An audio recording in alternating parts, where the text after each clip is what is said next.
Olá, querido estudante da Palavra de Deus. Bem-vindo a mais uma escola bíblica dominical da nossa querida e amada Igreja em Correias, na obra de restauração AICOR. Hoje nós estaremos finalizando, e é importantíssimo hoje, a revista que nós estudamos sobre a carta aos Filipenses e também a carta aos Colossenses.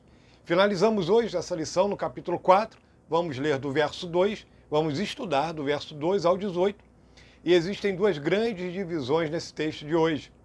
Eu quero ler logo aqui para nós essa primeira parte, o versículo 6, do 1 a 6, aliás, do 4, capítulo 4, versículo 1 ao 6, que diz assim: perseverar em oração, velando nela com ações de graça, orando também juntamente por nós, para que Deus nos abra a porta da palavra, a fim de falarmos do mistério de Cristo, pelo qual estou também preso, para que o manifeste como também me convém falar.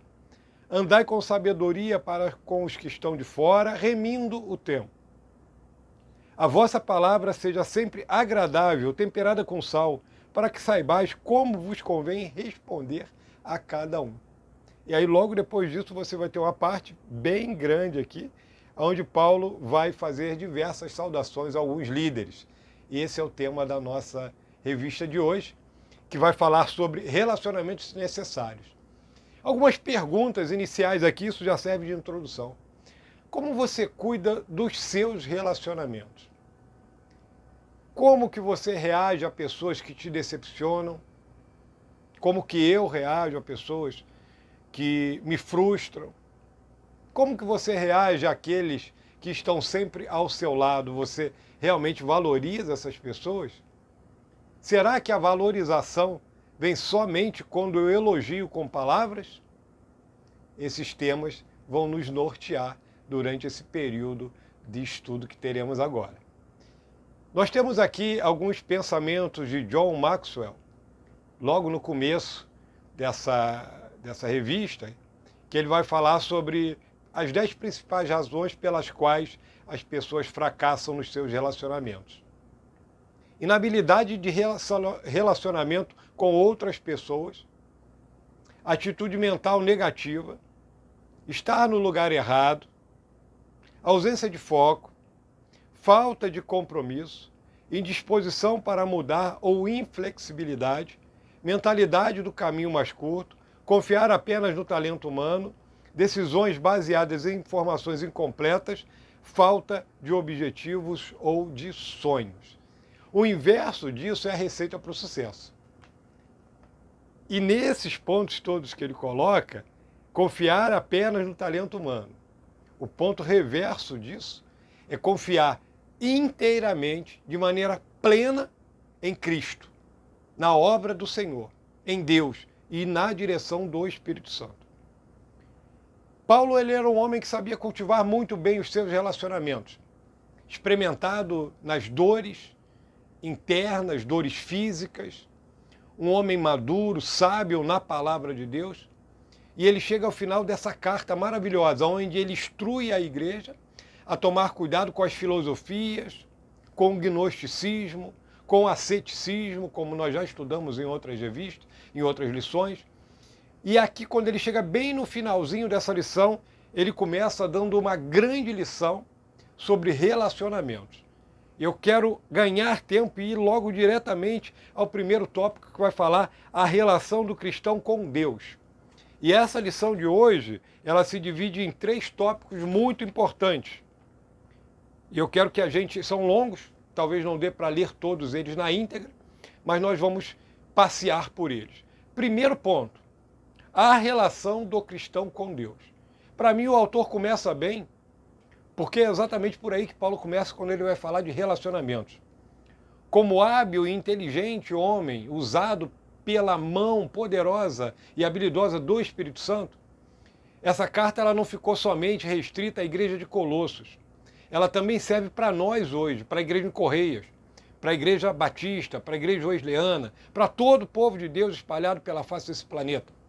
Em cada lugar, em todos os lugares, em todas as línguas, ela ainda é um instrumento realmente fantástico. E Paulo ele começa falando do relacionamento com Deus, porque se começa por aí. Perseverai na oração, vigiando com ações de graças, é o 4:2. É o primeiro versículo que nós lemos. A oração é a base do relacionamento do crente com Deus. Quando oramos, dialogamos com Ele, e sem diálogo não existe um relacionamento. É por isso que a oração é um mandamento divino. Aí ele coloca os textos de base, acompanhado da garantia de que Deus nos responde. No texto, aqui no caso, Paulo diz que devemos orar de 3 maneiras. Primeiro, com perseverança. Perseverança é essa capacidade de insistir apesar das dificuldades. É uma perseverança que luta até mesmo contra as dores da vida e as decepções diárias. Paulo podia falar isso. O cristão fiel, hoje em dia, nesse tempo que nós estamos passando, também sabe que a perseverança é algo que vai fazer com que ele nunca desista de continuar orando. Ponto 2 aqui, sobre isso, ele vai falar vigiando. A palavra vigiando aponta para o espírito de alerta que todo crente deve ter quando orar. Olho aberto. Aí sim nós vamos orar. E isso, para nós, traz uma conotação muito pessoal, no sentido de responsabilidade. Você tem que orar com perseverança, mas você tem que vigiar também. E a vigilância é algo que fala comigo no que concerne a minha responsabilidade nesse relacionamento com Deus. Porque se eu me relaciono com Deus, a parte dele já está feita. Por quê? Ele é o Criador de todas as coisas. Ele é o Deus único, transcendental. Ele é o Deus sobrenatural. Aquele que habita no coração do salvo, daquele que nasceu de novo, através do Espírito Santo, aquele que enviou o seu Filho. Então eu me relaciono com ele através da oração. Eu tenho que vigiar. Isso faz parte do processo de oração. Porque não adianta orar, orar, orar, e quando levantar os joelhos, deixar de vigiar e cair em todas as armadilhas que aparecem na minha frente. Então, perseverança e também vigilância são 2 coisas necessárias para que a oração seja eficaz. E o último ponto que ele diz, orar com gratidão. Muitas vezes nós estamos como se fôssemos aquelas pessoas que dão uma lista de compra para o seu par levar ao supermercado. Agora, em tempo de pandemia, né? Em alguns lares onde existe um pouco mais de vigilância e também onde os pares podem fazer isso, é o homem que vai ao mercado ou então a mulher só. Dificilmente os dois irão para poupar um pouco desse deslocamento desnecessário, principalmente nos tempos que nós estamos vivendo agora. É mais ou menos, tem gente que encara a oração mais ou menos assim. O que é oração? É pedido. E oração realmente é pedir a Deus. Mas também na oração tem que haver a prática do agradecimento a Deus. Tem que ter a prática da adoração a Deus. O Senhor Jesus diz, santificado seja o teu nome. Nós também temos que orar assim. Mas também temos que agradecer a Deus. A oração em ação de graças, ela é algo que move o coração de Deus e faz com que também nós sejamos mais gratos, mesmo em períodos de dificuldade. É o segredo. É o segredo de gente feliz, é o segredo de gente que realmente se ocupa. O autor coloca aqui no 3º parágrafo desse subtópico assim, a oração intercessória, você se achou aí? Então eu sigo daqui. A oração intercessória foi praticada por Jesus, Lucas 22, 32 e João 17, 2 textos maravilhosos. E é um dos seus ministérios hoje no céu, à direita de Deus. Olha que lindo isso. Somos ordenados a orar pelos outros e pelos enfermos, pelas autoridades, pela igreja e pelos que nos perseguem e pelos líderes espirituais, com ação de graças. Oração intercessória. A oração intercessória, ela também é maravilhosa, porque você tem 2 meios de orar, na minha opinião, e eu acho esses 2 meios muito eficazes. E como nós somos pessoas, homens, que temos um cérebro que funciona, embora usemos pouco dele, né, até mesmo os gênios dessa terra usam um percentual pequeno do potencial cerebral total, então é bom que você ore de dentro para fora, ou seja, eu começo orando por mim, depois pela minha família, depois pela igreja que sou pastor, depois pelo bairro onde moro, depois pela cidade, depois pelo estado, depois pela nação e por último pelo mundo. Oramos assim, nessa parte de pedidos. Mas também você pode começar ao contrário, né? Começa lá do mundo e vem fechando, até chegar que você vai pedir por você mesmo. Mas é importante que tenha os períodos assim. A oração intercessória ela é algo maravilhoso. A história da igreja conta em Atos dos Apóstolos que Pedro estava preso, guardado por vários soldados romanos, dentro da cadeia, tudo trancado. E a igreja fazia constante oração por ele na casa da mãe de Marcos. Tá? Seguindo aqui o nosso texto, chegamos ao tópico número 2, a relação do cristão com o mundo. Porque se nós temos que saber e temos que ter no nosso coração que esse relacionamento com Deus tem que estar sempre o mais afiado possível, com oração, com leitura bíblica, com relacionamento, porque Paulo começa a falar aqui nesses primeiros versículos sobre isso. Orai, orai por mim. E ele fala o modo que essa relação que nós temos com Deus. Ele confia que essa igreja tem um relacionamento com Deus. Mas também ele vai falar sobre outras coisas. Aí a gente pega do versículo 5 e o 6, que vai falar do relacionamento do cristão com o mundo.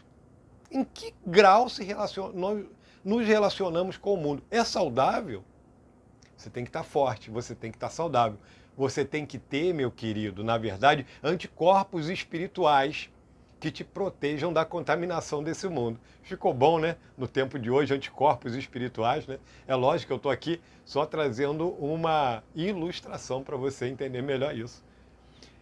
O autor diz assim, olha, todo cristão deve viver sabiamente entre os incrédulos, entre aqueles que ainda não aceitaram Jesus.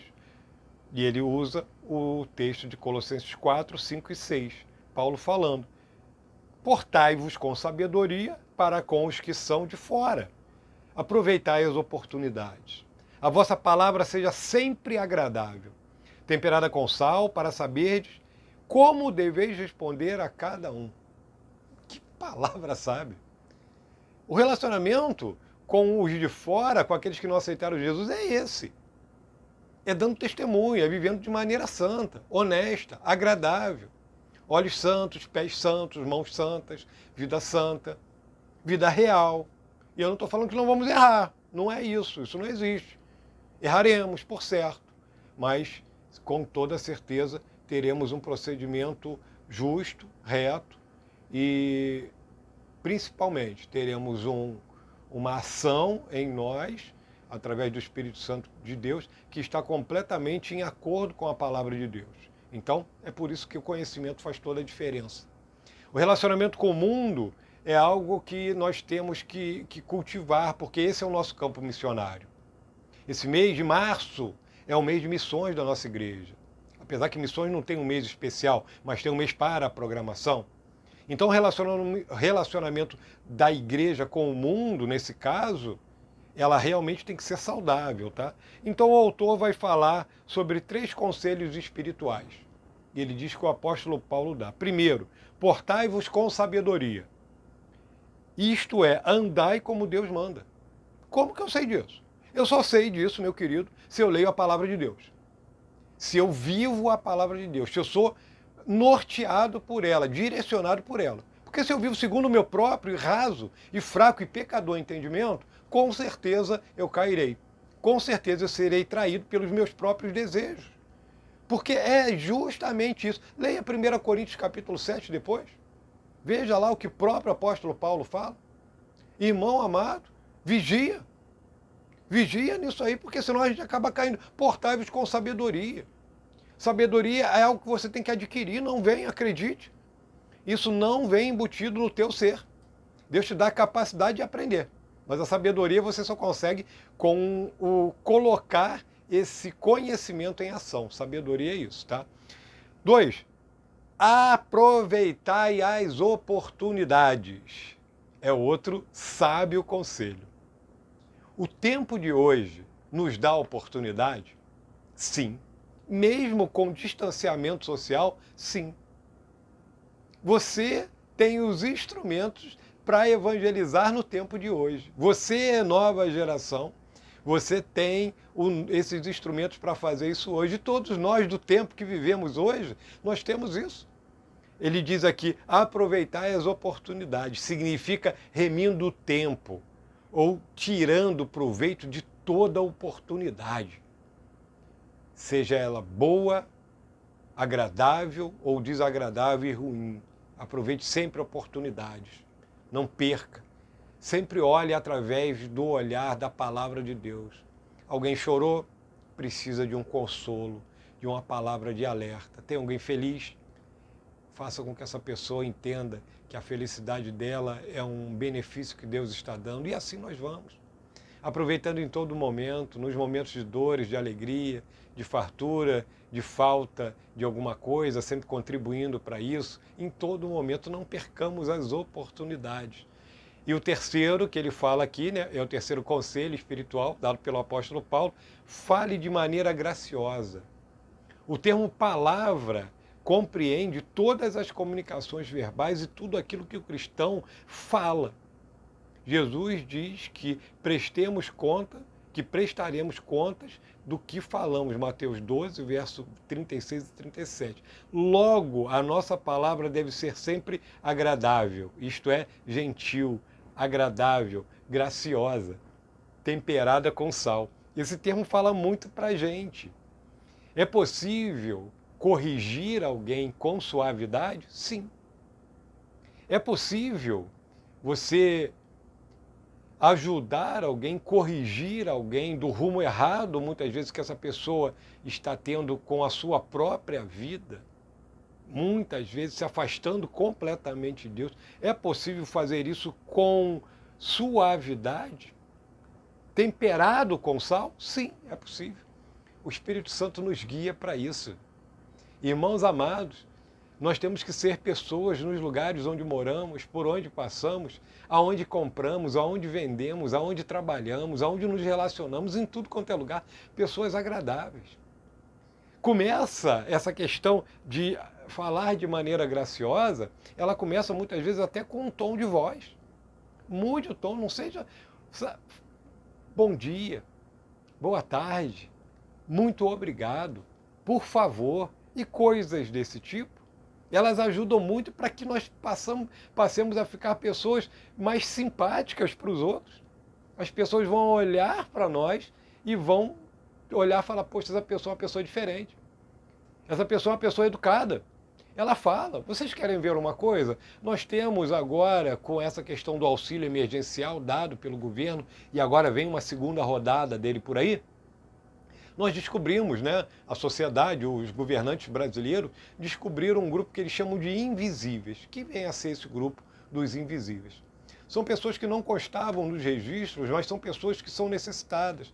Trabalhadores informais, né, do nível básico ainda, que não têm carteira assinada, não têm registro e nem tem nenhum tipo de benefício do governo. E por muitas vezes algumas pessoas assim também dentro da sociedade, agora trazendo para um outro nicho da sociedade, elas são como se fossem pessoas invisíveis. As pessoas passam, você muitas vezes, eu passo e não cumprimenta, não agradece, não fala com gentileza. Então nós devemos ter a certeza de que estamos sendo agradáveis com todos, porque um dia Deus pode nos abrir uma oportunidade de falar de Cristo para essas pessoas. E se tivermos essa oportunidade, pedirmos a Deus, Ele vai dar, eu tenho certeza disso, é bom que nós já tenhamos o caminho semi-aberto para entrar com a palavra de Deus, ou seja, o nosso sorriso, a nossa simpatia chegou primeiro, não é verdade? E até mesmo a nossa atitude honesta, positiva nesse sentido também. Tá bom, meu querido? Então, é bom que a gente tenha um relacionamento bom com as pessoas que não são cristãos. Inclusive pessoas que são de outras religiões. E aí me falta tempo para falar sobre isso, mas é também assunto, talvez, para uma outra escola bíblica dominical. O último tópico da lição de hoje, ele vem falar sobre a relação entre líderes. Vamos analisar isso um pouco mais de profundidade? Porque o autor nos dá aqui, nessa rica lista dada pelo apóstolo Paulo na carta aos Colossenses, o autor enriqueceu isso para nós. E ele mastigou, trouxe isso para a gente. E que conteúdo maravilhoso. Nessa última lição dessa revista, eu guardaria todas essas lições como guardo essas revistas. Mas eu aconselho a você, guarde isso. Pesquise depois cada nome desse que o autor coloca nesse último tópico, porque é justamente o que está do versículo 7 do capítulo 4 de Colossenses até o 18. A lista é grande. O autor diz assim: Paulo mantinha muitos relacionamentos. Isso explica, em parte, o sucesso do seu trabalho. No final da carta, ele cita vários dos seus companheiros de luta e cada um nos ilustra um princípio de liderança. Então, nós veremos aqui princípios de liderança. Paulo ele cultivava relacionamentos. E o autor diz aqui, isso explica em parte o sucesso do seu trabalho. Por quê? Porque, na verdade, o sucesso do trabalho dele vem de Deus. Mas Deus coloca no nosso coração também sempre auxiliares. Pessoas que trabalham e outros líderes também que crescem. E por muitas vezes, irmãos, ficarão até maior do que os seus, entre aspas, mestres. E aqui eu digo no sentido acadêmico, tá? Tão somente, não no sentido religioso. Esse mestres é no sentido acadêmico, professores, pessoas que o prepararam. Então é preciso que nós tenhamos esse relacionamento bom com quem está dentro da igreja, se preparando, novos convertidos, alunos da escola bíblica dominical, seminaristas, pessoas que estão se preparando para ir para o campo missionário e muitos outros. É sempre preciso que tenha isso. Primeiro, o personagem que ele coloca aqui que vai nos levar a um princípio de liderança é Tíquico. Era um grande companheiro de Paulo, irmão amado e fiel ministro, homem de confiança e integridade. Atos 20, capítulo 4, 1 Coríntios 16, 3, foi o portador das cartas aos Efésios, Filemão e Colossenses. Que lindo isso, irmãos. Que lindo. Tinha como companheiro Onésimo, não é verdade? Recebeu de Paulo 2 encargos, dar a notícia de Paulo aos Colossenses e consolar ou alentar o coração daqueles irmãos. Tá? O princípio de liderança aqui que o autor coloca, a confiança é a base de qualquer relacionamento. Quando nós nos relacionamos, principalmente nessas questões também ligadas à liderança, a confiança é a base disso.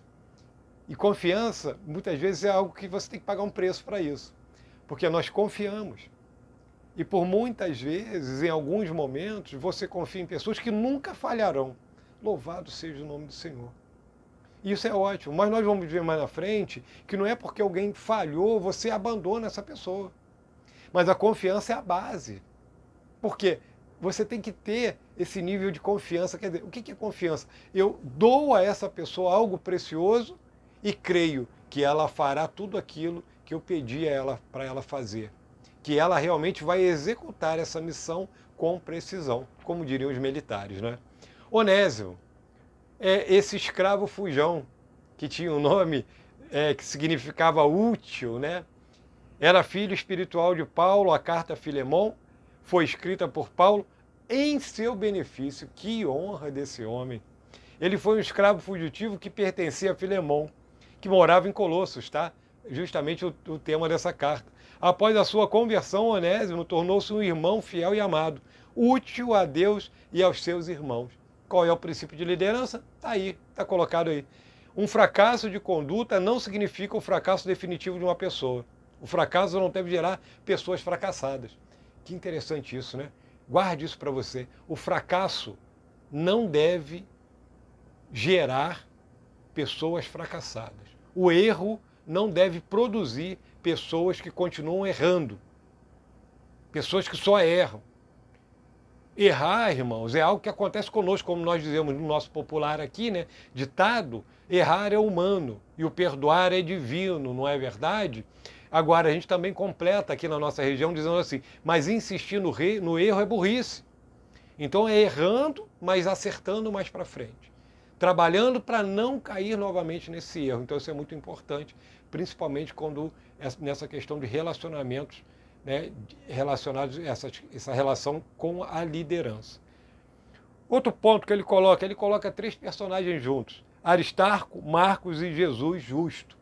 Jesus, nome comum, tá, da época, e aqui Justo é o sobrenome, né,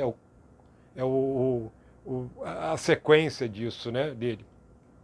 Esses 3 nomes, Paulo tinha 3 judeus como seus cooperadores, homens patriotas, seus companheiros e compatriotas, né? Aqui sendo redundante. Paulo tinha esses homens com ele. E é muito lindo isso, irmãos. O princípio de liderança é o seguinte: quando ajudamos os outros, estamos nos ajudando. Paulo, ele levou a palavra por todos os lugares que ele passou. Como nós vemos e analisamos lá no princípio, no começo do livro de Atos, os judeus fizeram isso dispersos de Jerusalém, pregando nas sinagogas. Paulo, quando inicia o seu ministério, ele continua fazendo isso, pregando nas sinagogas, ou seja, primeiramente aos judeus, depois, evidentemente, ele se coloca indo aos gentios, aos não-judeus. Mas Paulo sempre pregou aos judeus, durante toda a sua vida. Ele foi um compatriota que gostaria de ver a sua nação liberta. Esse princípio de liderança, quando ajudamos os outros, estamos nos ajudando. Que nós possamos amar também os nossos compatriotas e ajudar, porque quando nós ajudamos alguém, à frente, a gente nunca faz isso esperando algo de alguém. Porém, muito provavelmente, e pode ser que aconteça, se aconteça, e se acontecer, nós ficaremos muito felizes, nós teremos essa pessoa que nós ajudamos também estendendo a mão para nós e nos ajudando. Então, é a beleza do cristianismo essa também, tá bom? Epáfras era um plantador de igrejas, provavelmente o plantador das igrejas de Colossos. Isso aqui é uma conjectura, tá? Laodiceia e Hierápolis. Era um homem de oração que lutava espiritualmente pelo bem dos irmãos e que se preocupava com os outros. Está aí no versículo 12 e 13. O princípio de liderança é o seguinte: as pessoas estão interessadas em quem se interessa por elas. É exatamente isso. Isso não é bajulação, atenção, acorda aí. Isso não é bajulação, mas é uma verdade. As pessoas se interessam por aquelas pessoas que se interessam por elas, que oram por elas, que estão junto, que dão a palavra, que falam a verdade, que corrigem, irmãos. Irmãos queridos, qual é o filho que foi corrigido na minha geração? A questão dos castigos físicos eram muito presentes na nossa sociedade e hoje, evidentemente, muito menos. A compreensão mudou e até certo ponto acho isso muito saudável, desde que não se perca o princípio da correção. Mas no meu tempo isso era comum. Amava minha mãe, que me corrigiu muitas vezes, e a tenho em memória na minha vida, em alta estima, na mais alta conta, como uma das pessoas mais sábias que eu conheci na minha vida. Então, queridos, falar a verdade, amar, né? A minha mãe era uma pessoa interessada na minha vida. Um pastor, dentro de uma igreja, ele não quer se meter na vida dos irmãos, pelo menos quando ele tem um relacionamento saudável, mas ele está interessado. E muita gente, às vezes, leva isso para um outro lado, como se o pastor estivesse se intrometendo na vida dele, um líder também, de uma organização. Mas, na verdade, esse interesse é por causa do amor. E quando você está nessa mesma sintonia espiritual, você vai perceber que essa pessoa ela se interessa por você. Então, naturalmente, você também vai se sentir atraída por essa pessoa no sentido de liderança, tá? Então, liderar diz isso. Você tem que se interessar pelas pessoas, tem que buscar as pessoas, tem que orar pelas pessoas, tem que estar junto com elas. Lucas, o médico amado, também tem um comentário sobre ele no versículo 14. Trata-se do autor do Evangelho de Lucas e de Atos dos Apóstolos. Meu Deus, quanta coisa sobre esse médico amado.